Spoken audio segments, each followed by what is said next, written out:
Welcome to Scare You to Sleep. I'm your host, Shelby Novak, and I'm here to tell you a bedtime story. I hope you're doing well this evening, and if you aren't, well, let me help you forget about your woes for a little while. This week I have for you a tale by author T.J. Hollow, also known as Terror Talks. This is The Depths of the Uncanny Valley.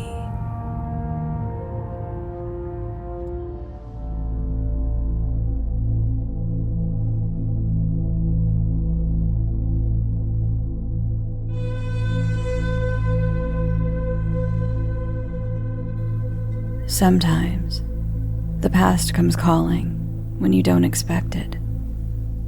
A picture, a mention of a name, even a small memento can bring memories rushing back, like a joint popping back into place. It feels like something returning to where it belongs after you've forgotten what it was like to have it there. But its return to its natural state feels strange somehow. That is how I felt when I received the phone call just yesterday, as I drove back to my old home in northern Pennsylvania. When my phone started ringing, I jumped with surprise. I had been zoning out from driving back and forth up and down on the endless hills of this forever road. Besides, no one ever called me. I picked up my phone from the seat next to me. The caller ID took me by surprise. No data. Wasn't the point of this thing to tell me who was calling, so I would know a scammer from a friend who just got my number? Shaking my head, I answered the phone. I could use the company, even if it was a robot trying to tell me that my car warranty was about to expire. Hello? I asked. Hello. Came the reply. Is this Jeremy? The voice sounded so familiar, but I couldn't place it. Definitely not a robocall, but there was too much distortion to fully make it out. Yes, this is him. Who am I speaking to? Come on. I thought for sure you'd remember me. Intoned the warped, crackly voice sadly. I sat for a second in silence, racking my brain to find a place for that voice. Was it my friend Peter's father? I'd only spoken to him once, and I didn't see any reason for him to be calling me. Perhaps Dr. John, my family doctor as a child? It was my birthday after all. Then it hit me. I smacked myself in the forehead for not thinking of it sooner. Oh, Mr. Johnson! From the Ferguson call center, how could I forget? I hadn't worked at that place in over a decade. Had hardly even thought about it since I went to college for a real job. Sure, I'd had fun times there, but it was just one of those summer jobs that you leave behind and forget about once it's over. Yeah, I knew you'd remember us, Jeremy. The voice became jovial and warm, as it always had been. Listen, I heard through the grapevine you're coming back to town to see some old friends for your birthday. Is that right? Yeah, I'm driving back now. Should be there in a few hours if these hills ever end. I laughed. It was good to hear a familiar voice. It's my niece's birthday as well. We figured this year we'd celebrate together. Capital, son. Just capital. You should drop by to visit us at the old brick and mortar. There'll be plenty of people happy to see you. His expectant pause only lasts a second before my acquiescence comes. Sure, I'll drop by. See how the old place is doing. Place is still standing, son, and The distortion ramped up. rendering all but the barest tone of his voice audible. What was that? Sorry, the call is acting up. His voice came slightly more into focus, and I thought he said, Oh, never mind. See you when you get here. Don't think I'd be allowed to tell you anyway. Bye! See ya then. And I hung up. The rest of the drive went a little quicker, knowing that I had some old friends to see.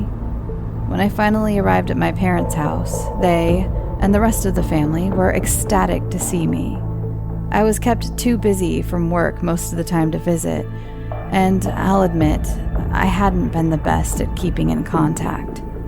The event was catered and hours passed by quickly, until I suddenly remembered the call from Mr. Johnson. Hey Ma, I'm gonna go visit some friends at Ferguson's. Guess they heard I was coming to town. I gave my mother a hug.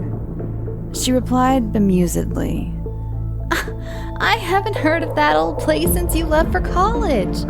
They must not be doing so well, that or the fact I never go out that way. It's rather out of the way. Her brow wrinkled in thought for a second. I don't know how they might have heard you were coming to town. I don't think I ever met them. From the grapevine, I guess.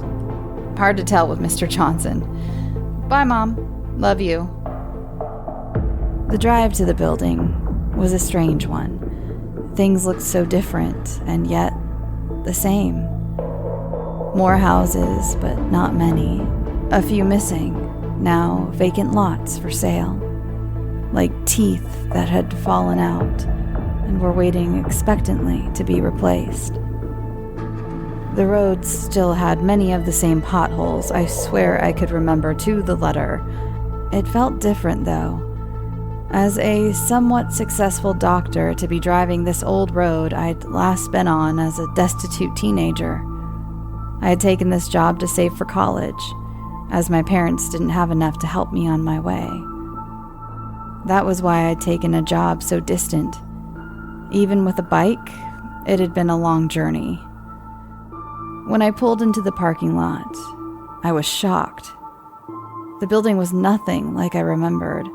Sure, it still had red bricks and large, old-fashioned windows, but the similarities ended there. Ivy climbed up the edge of the building, up to the roof, and the wall was filled with holes. I looked through the shattered windows into the dingy rooms beyond, and barely repressed a shiver. What the hell had happened here? They must have moved sites. Maybe that's what he had been trying to tell me when the call quality dropped. I combed through my recent calls to ask him what all this was about. But with all the calls with well wishes and birthday messages, I couldn't find which one was his. I shook my head and put my phone back in my pocket. He'd call when it got closer to closing time, and then I'd be out of here. It looked like I had some time to kill. You've seen better days, haven't you, old friend? I spoke to the crooked sign for Ferguson's as if it could reply. There was no one around to hear me, and why not? The building had been a good place for a teenager looking anywhere he could for money. It made it possible to move on to better things. So, why not indulge my imagination a little? I paced around the parking lot aimlessly, kicking my heels on the asphalt with every step, waiting for the call that would tell me where to go from here. It didn't come, and I found myself facing back towards the doors of the derelict old building. I felt a strange tug enter me and slowly fill me until I felt I was about to burst. Fine, I'll go inside just one last time. I huffed at the building. It might have been a morbid curiosity, but it beat standing around here. I'd explored plenty of ruined old buildings in my time, like the old school in the neighboring township. Rotting, but unburied. I stepped inside those open doors and was immediately beset by the musty smells of mold and mildew. I gagged and pulled my shirt over my nose, which helped somewhat. The pictures hanging in the entry hallway had all fallen down and lay leaning back against the wall or face down on the floor. For some reason, they reminded me of the patrons of a bar near closing time, and I chuckled to myself. A wonder they didn't take these things with them to the new site, I muttered to myself.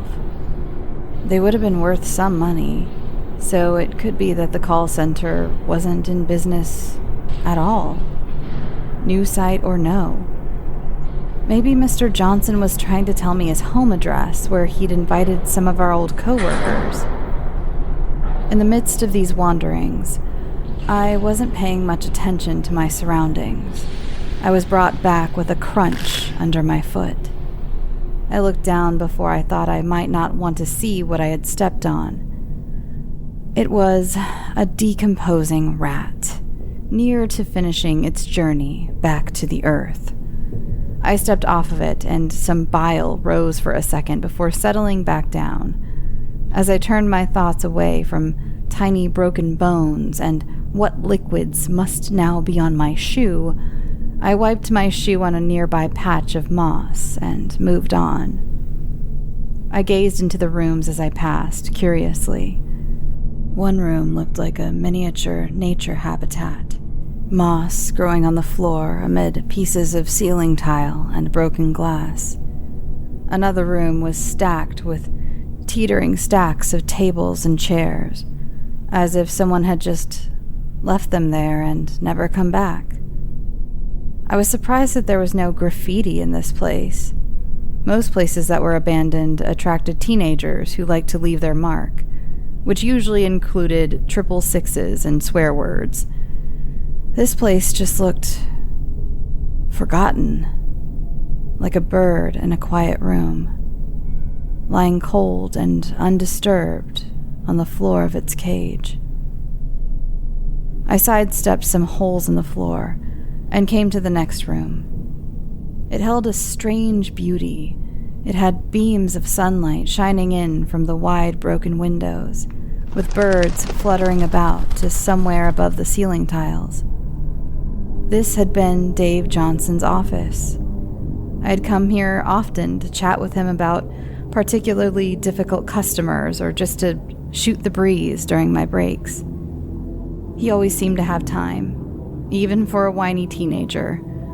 I smiled wistfully and moved on. A sudden distant clatter startled me, and I froze in place. Was somebody in here? Some small-time gangster selling drugs? A squatter? A shudder passed through me. If there's one thing I'd learned during urban exploration, it's to steer clear of any people you might encounter in one of these places. You never know what kind of person you're going to run into. So, why take that chance? I should have left right then, but it was quiet. Maybe it was a bird that had knocked a knick-knack off of somebody's desk. After a minute of silence, I assumed it was just a bird and continued on, down the hallway. Wait. I did hear something, but I couldn't make it out. It was too high-pitched for speech, but could it be music? It was coming from the direction of the meeting room, and I felt it drawing me forward. I hardly glanced at the rooms I passed anymore, only glancing away from those double doors at the end of the hall to watch for nails and broken glass. The sound became clearer and clearer. It was definitely music. Maybe from a music box, playing a familiar melody I couldn't place. I had to get closer. I pushed open one of the heavy wooden doors and nearly had my heart stop when I saw a person shape in the corner. I jerked my hand off the door and the door closed with a thump, which I immediately regretted. I didn't think they'd see me. They hadn't even turned around when the door squeaked open. Maybe I was just overreacting, seeing human shapes just because I was expecting to. I eased the door open a crack and could tell immediately that it wasn't a person at all. It was a large mannequin, standing next to the counter, facing away from me. I breathed a sigh of relief. Mannequins weren't my favorite thing, but it was a far cry from a man with a knife waiting to stab me. The music played on, still muffled by the thick door, and I pushed open the door to hear it fully. My focus lapsed off the music by what I saw in front of me. The conference table sat in its old place, but it wasn't what I was looking at either. Rather, I was looking at what was in the chairs. Every chair but two had a fully clothed mannequin sitting in it. I felt my stomach drop, somehow sickened, as I walked around the table with morbid curiosity swelling in me. I saw that every one of the mannequins had been arranged looking at each other. Their stiff hands lay on pens and papers before them, or raised up as if making a point. The one at the head of the table, a darker-skinned one, looked caught in the middle of straightening a stack of yellowed papers. I felt like I'd walked into a scene frozen in time. What kind of sicko would go through this much work in an abandoned building to simulate an office meeting? The one in the corner was even putting a tea bag and a cup of tea, for goodness sake. Still, a strange sense of déjà vu crept into me at the surreal sight. Those clothes looked familiar somehow. The purple Christmas sweater on the black-haired one on the far side. The green threadbare sweater vest of the tall one with brown hair. The navy business suit on the figure at the head of the table, with the rotary phone off its hook. I was taken aback by the realization that came rushing in. They looked just like my old coworkers, caught in the middle of a meeting with only me unaccounted for. This had to be some kind of prank put on by my old coworkers. At least I hoped. No, it was impossible that anyone but them had set it up. What are the chances that some mischievous teens had come in here with a bunch of mannequins and not only dressed them in the right clothes, but placed them at the right places at the table? I shook my head to dispel images of monkeys typing on typewriters and took a closer look. One loop around the lot of them, then two. On every pass, I noticed more details. A pair of dangly earrings, cat hair on a sweater, fresh coffee in every cup. This was getting ridiculous. Why go to this level of detail? I poked one of the mannequins in the shoulder. Honestly, the unsettling presence of the mannequins would have been enough to put me on edge. There's something unnatural about things that look like people, almost perfect, but missing breath. I hated it. I called out suddenly, a loud noise to flush out any people dressed as mannequins, to physically startle them enough to see them jump. Nothing. The quiet was really getting to me. Guys, if you're going to surprise me, just get it over already. Still nothing. I eyed the walls and ceiling for any hidden cameras, but came up dry. What the hell was going on? Any prankster worth his stuff would have leaped out by now, not kept me waiting for so long. The music entered my awareness once more. I had stopped noticing it, but the music had kept playing this whole time, just on the edge of my awareness. And I recognized it. A tinkling rendition of "Happy Birthday to You" jingled menacingly through the open door into the next room. Was that where they were all hiding, chuckling to themselves at their prank? It was the only rational explanation. Anything else anything else. I gulped, suddenly aware of my dry mouth. I tiptoed past the mannequins at the long table towards the open door of the break room. I could see nothing through the open door. It was on the far side of the break room. I needed to cross that threshold to solve this mystery. When I finally could bring myself to do it, I looked into the room and saw a simple music box sitting comfortably next to a chocolate cake with a large, lit candle. The song played to a close, and it was quiet once more. I stared at it and then laughed my heart out. All that for this? No jumping out to scare my skin off? No laughter at my expense? No revealing the hidden cameras? My heart rate began to slow and I called out, "Thank you, you sick freaks. Now where are you hiding?" As soon as the words left my lips, there was another loud crash behind me and I jerked around, still reacting with the adrenaline left in my system. Every mannequin in that room was now looking in my direction, all facing fully towards me, and they were now stiffly holding different poses. Many crumpled into themselves in a paroxysm of mirth, fists in the middle of striking their legs or the table. There was no way someone had rearranged all of those mannequins so quickly. It was impossible. The one with the sweater vest had its own head thrown back in the attitude of uproarious laughter, just like Andy. Its mouth was now stretched wide open to unleash its silent laugh.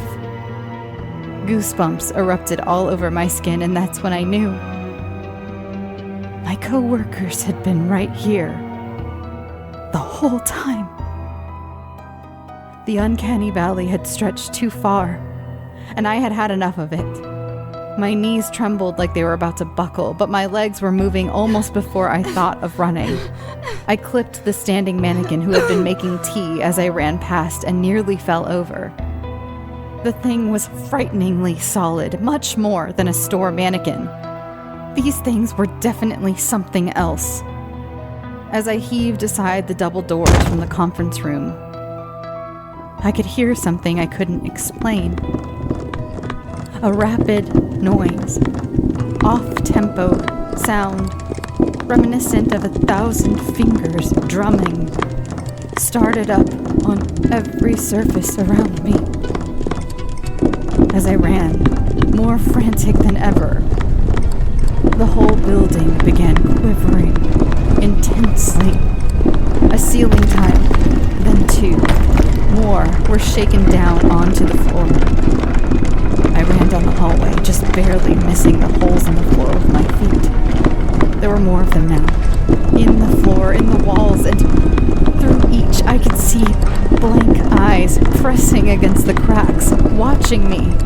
I was having trouble keeping my balance with how violently the building was vibrating.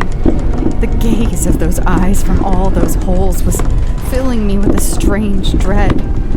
I didn't know what they were watching me for. Were they simply interested, or were they about to break through the walls and floor? Did they want to keep me here? I tripped headlong as I passed a hole at ankle level.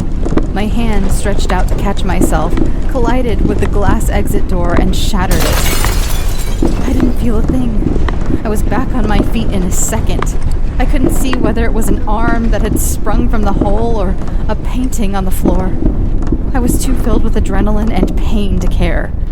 I hurriedly fumbled my keys from my pocket, started the car, and took off, not looking back. I have been blindly driving through the night, back south to my apartment. Though the world around me no longer shakes, I still find myself trembling. I got a call while flying blindly down the dark road from an unknown number. I didn't answer it. upon stopping just now at a 24-hour gas station to fill up my empty tank. I finally opened my voicemail to listen to the message. I heard the sounds of a room full of uproarious laughter, distorted as before, but the words came through clearly, with none of their previous warmth. Why don't you drop in again sometime, Jeremy?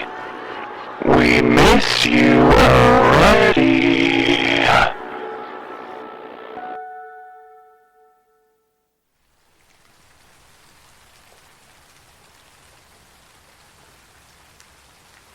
Thanks for listening, and thank you to my author this week, TJ Holla, who I saw has a YouTube channel, again, that's called Terror Talks, but I don't think they've uploaded in a few years, so I don't know, but there are a ton of other horror narrations on there, and I always think, the more the merrier when it comes to horror, so go check that out.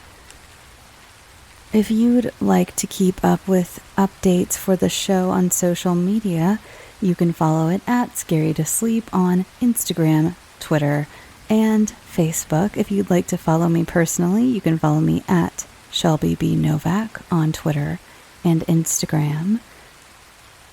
And if you'd like your own work considered for the show, please send it to scareyoutosleep@gmail.com. And speaking of addresses, yes, my P.O. box is still up and running. I've had a few people ask recently, which is very kind of you.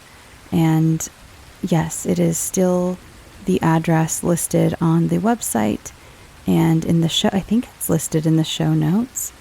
You can use Shelby Novak, by the way. I believe the little post I have on the website still says the other name, but you can use Shelby Novak. I just haven't updated my website, but it is still the same address, and you can use Novak. I would prefer if you did that, actually.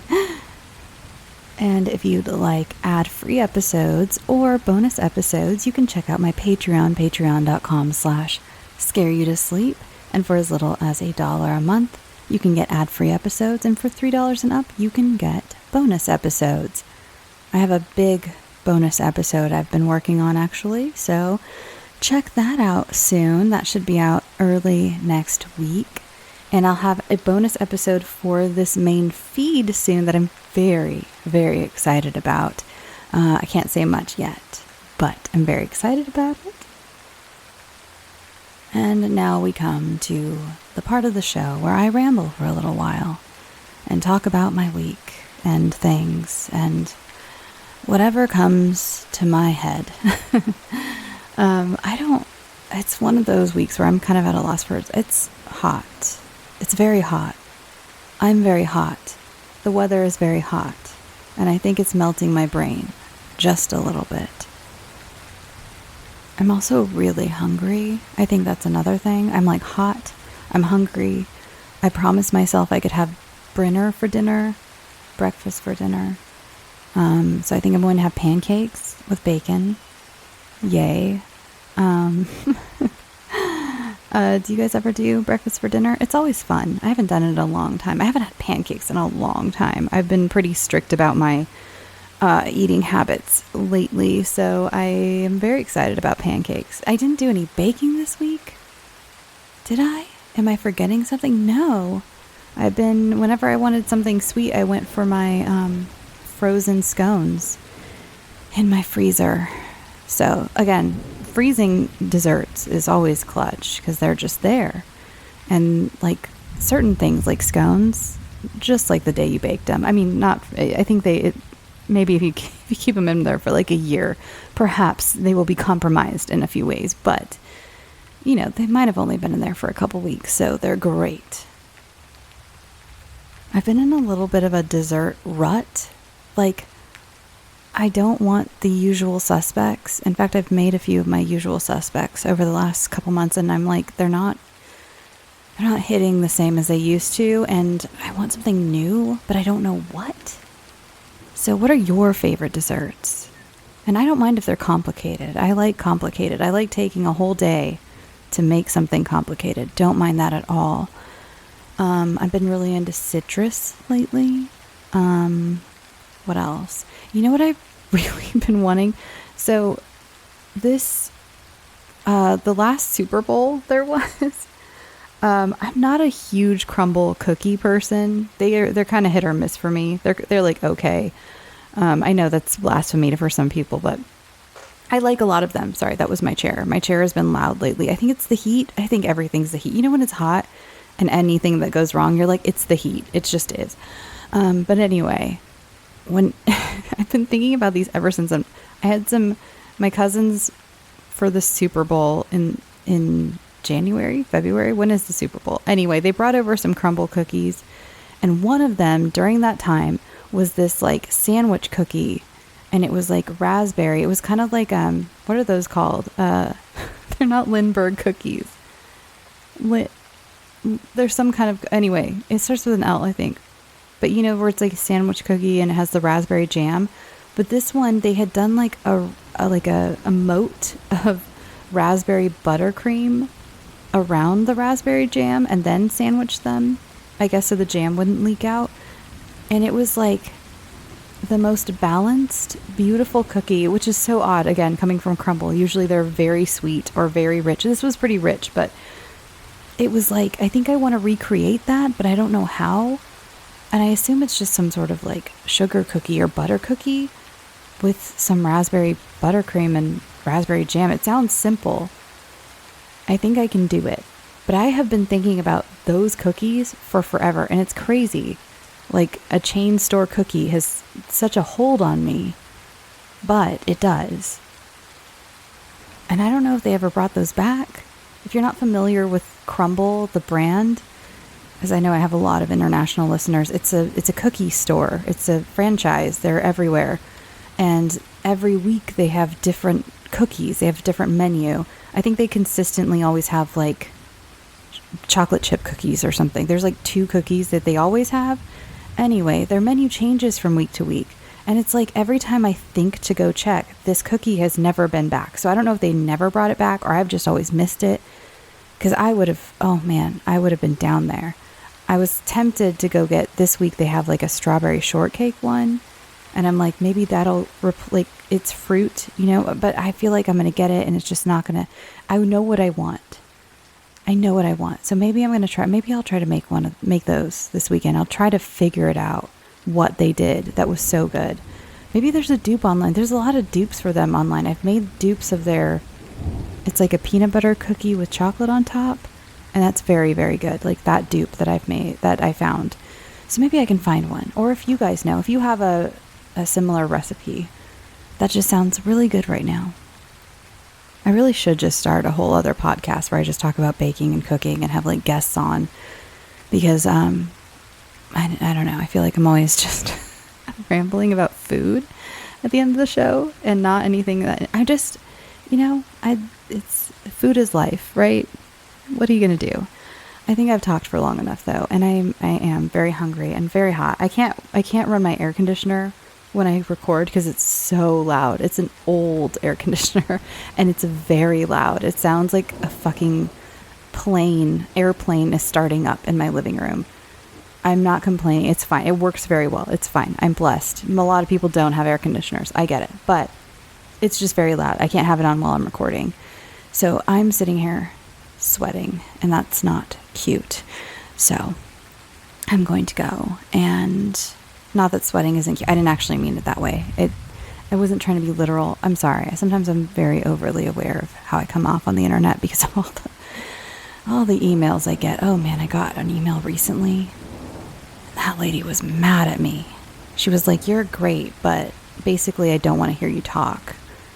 And here's exactly, it was like she like listed out how like she wanted a tailor-made episode, which actually, to her credit, I was like, that could be a good thing to offer on like Patreon or something, like tailor-made, like more sound effects, less sound effects, no sound effects, more music, less music, just talking, leaving the mouth sounds in, just a personal ramble about a certain topic.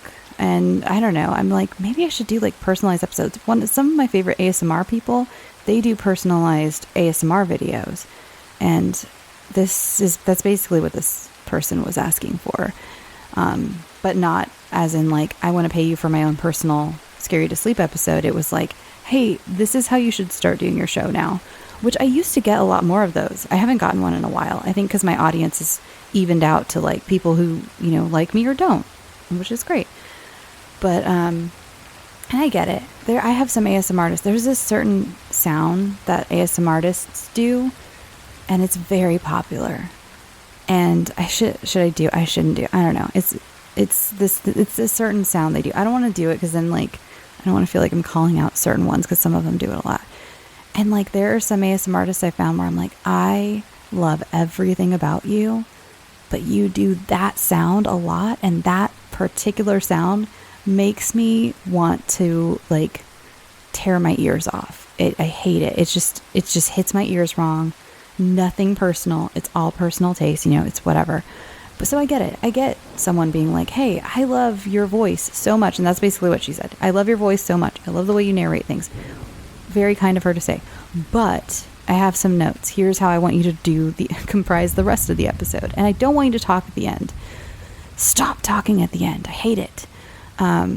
It is, and I understand it's the tone shift. I've been trying to keep the tone lower and at the same pace and tempo of the rest of the episode, even though the content is not the same, as you may be able to tell. But I know sometimes it gets away from me, and I turn into my regular speaking voice, and you're just hearing some California bimbo just a yapping in your ear at the end, and I apologize, and I'm trying to quell it.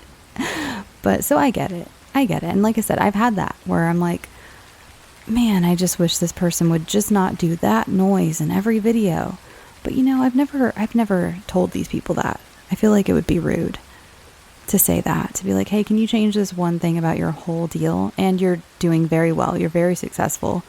The ASMR artists, like you're clearly they're doing well. They don't need my input to tell them to stop doing this noise. Clearly people like the noise, they don't need me to say that. I've never even felt compelled to email someone like that. Some of the emails I get, that's one thing that comes through my head. I'm like, I would have never, like, I'm not even that, like, not that upset. It's just that I would have never thought to email someone this. I just would have never thought to do that. But people are people. This job is certainly interesting. I've met a ton of very particular types of people too, where it's like, I worked retail for so long that I'm like, I feel like from your email, I know how you would, like, I know how it would be interacting with you if you were returning an item to one of the stores I used to work at. Does that make sense? Retail people went, yes, that makes sense. Okay, I'm gonna go. I'm literally not talking about anything now. But I hope you have relaxed, and I hope you're having a wonderful evening, or you're wrapping up doing those dishes, or folding that laundry, or you're on a great drive. Your commute is not terrible. Hopefully I've brought some sunshine to your commute, or gloom.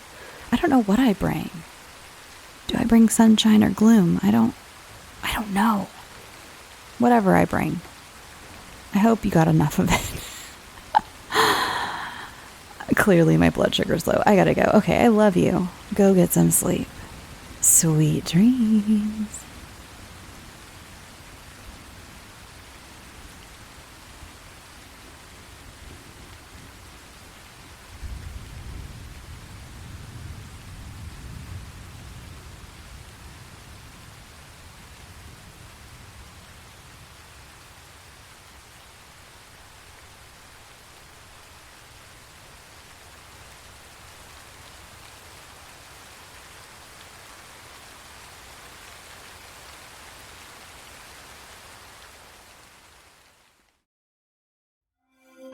It's 3 a.m. Maybe you're on a road trip. Maybe you just got out of a late night movie. maybe you're just hungry. And you're in luck. The Midnight Bite is open 24 hours. You've never been. You're about to find out the food is okay, but the stories are out of this world. You just might not be the same once you've heard them. Order up. Listen to Nightmare Soup wherever you get your podcasts.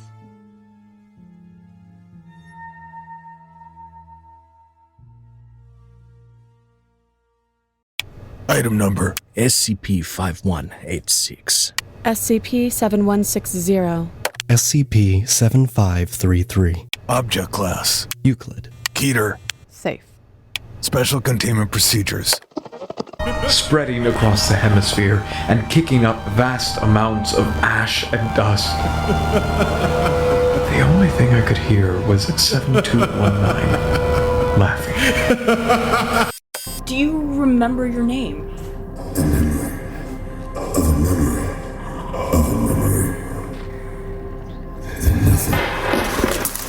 Heartland Counseling. Appointment update. I feel them again. Heartland Counseling. Appointment update. They're in my ears! Heartland Counseling. Appointment update. Nobody understands! SCP Archives is a weekly fiction podcast. Each episode, we dive into the strange, the unknown, and the... Find us on Apple Podcasts, Spotify, or at scparchives.com. Let's face it, life in Mayfair can take a little getting used to. You've reached Alternative Biome Normalization Services. What can I do for you? Hi. This is the exterminators, right? There's a thing outside my house. I think it's eating my driveway. We handle things differently here. Hey, Jim. I'm outside your work right now, and the whole building is just gone? I know you said you weren't in on Wednesdays, but is this what you meant? And if you don't know what's going on, that can be scary. 911, what's your emergency? Please, help me. What is the nature of your emergency, ma'am? I thought it would go away if I stopped feeding it, but now it's in the house. Ma'am, please try to calm down. Join the Mayfair Watchers Society, a found footage horror anthology podcast made in collaboration with horror artist Trevor Henderson. You can find us on Spotify, Apple Podcasts, and at mayfairwatchers.com.